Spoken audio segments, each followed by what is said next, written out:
Assalamualaikum warahmatullahi wabarakatuh.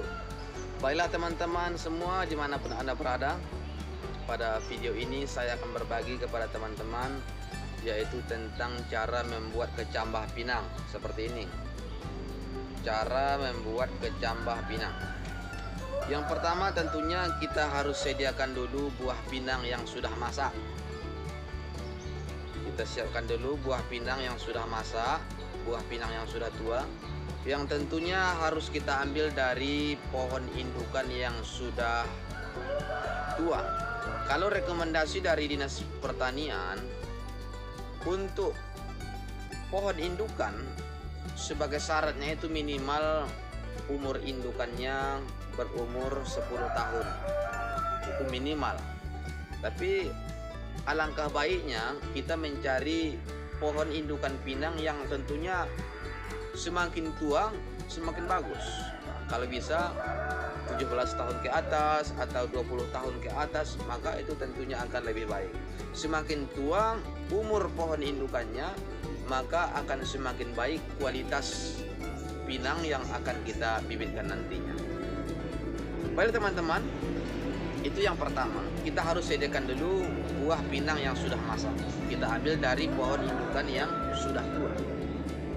Kemudian proses selanjutnya yaitu kita masukkan buah pinang ini ke dalam karung atau goni.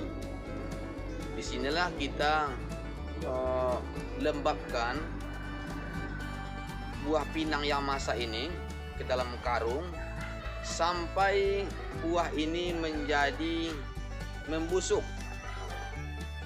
Kita busukkan buah pinang ini ke dalam goni, atau bisa juga di atas tanah namun kita tutup lagi dengan goni. Intinya buah pinang ini harus di tempat yang lembab, tidak boleh di tempat yang terbuka. Kalau di tempat yang terbuka, buah pinang ini bisa kering sehingga dia akan bisa lengkang. Jadi untuk lebih baiknya kita masukkan ke dalam karung atau di tempat yang lembab. Tapi awas, jangan dimasukkan ke dalam asoy atau plastik. Kalau kita masukkan ke dalam plastik, maka buah pinang ini nanti akan gagal menjadi kecambah.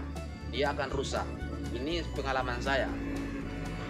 Pernah pengalaman saya sekali, saya masukkan ke dalam plastik, baru masukkan ke dalam karung. Saya mengira bahwa buah pinang ini akan lebih cepat masak. Namun ternyata buah pinang ini akhirnya tidak menjadi kecambah, malah rusak dan busuk. Jadi sebaiknya kita masukkan ke dalam karung atau tempat yang ada sedikit masuk angin, yang ada pori-porinya. Baik teman-teman, itu yang kedua. Jadi kita busukkan terlebih dahulu. Kita busukkan sampai kulitnya menjadi hitam. Itu nanti akan ada ulat-ulat, akan ada hama yang kecil-kecil. Nah, itu perlu kita semprot dengan racun, bisa dengan regen atau decis dan sebagainya, sehingga ulat-ulat ini atau hama yang ada di buah pinang yang busuk ini bisa mati. Kalau tidak disemprot, tidak diracun, itu bisa jadi ulat-ulat atau hama yang ada pada pinang yang sudah busuk itu malah masuk ke dalam buah pinang sehingga gagal menjadi kecambah. Itu yang kedua. Kemudian selanjutnya setelah buah pinang ini busuk sampai hitam, maka kita susun buah pinang ini ke atas tanah. Kita susun, bisa arahnya ke atas seperti ini, tegak berdiri, disusun rapi. Kemudian bisa juga dengan cara direbahkan seperti ini atau seperti ini. Itu terserah Anda. Intinya buah pinang ini kita susun. Tapi kalau kita rebahkan seperti ini, dibalikkan, maka kemungkinan tumbuhnya itu sedikit. akan banyak yang mati. Itu jadi kita susun di atas tanah.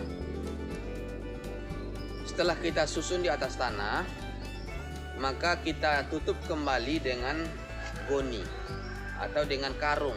Kita tutup bisa juga dengan waring atau pranet dan sebagainya.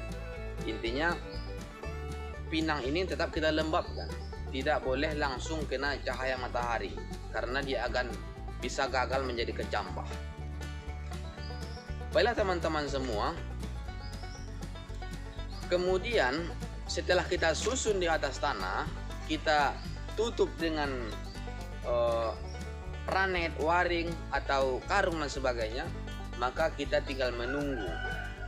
Kita tunggu kira-kira 1 bulan atau lebih sampai tunasnya akan muncul seperti ini. Itu. Jangan ditutup dengan plastik. Itu. Kalau ditutup dengan plastik bisa jadi pertumbuhan kecambah ini menjadi rusak atau gagal. Bisa jadi tumbuh namun warnanya akan berwarna putih atau berwarna kuning. Itulah cara membuat kecambah. Lalu bagaimana kalau kita membiarkan buah pinang masa ini dalam goni sampai dia tumbuh? Bisa juga kita biarkan dalam goni sampai tumbuh seperti ini, namun nanti hasilnya kurang bagus. Bisa jadi dia itu akan bergelombang, tumbuh tunasnya tidak lurus seperti ini. Bisa jadi dia bengkok-bengkok atau terbalik dan segala macam. Namun kalau Anda malas untuk menyusun ke dalam tanah, sebenarnya itu tidak masalah. Jadi intinya kesimpulan dari cara membuat kecambah ini, yang pertama adalah kita siapkan dulu buah pinang yang sudah masak, yang tentunya kita ambil dari pohon indukan yang sudah tua. Kemudian kita busukkan di dalam goni, dalam karung sampai membusuk sampai kulitnya warna hitam. Kemudian disusun di atas tanah. Kemudian ditutup lagi dengan karung sampai dia tunasnya tumbuh seperti ini. Itu sedikit trik dan tips dari kami dalam cara pembuatan kecambah sesuai dengan pengalaman yang sudah kami lakukan. Itu dari kami. Dan sebelum kita akhiri video ini, jangan lupa bantu perkembangan channel ini dengan subscribe, klik lonceng, kemudian share kepada teman-teman yang lain. Oke, terima kasih. Assalamualaikum warahmatullahi wabarakatuh.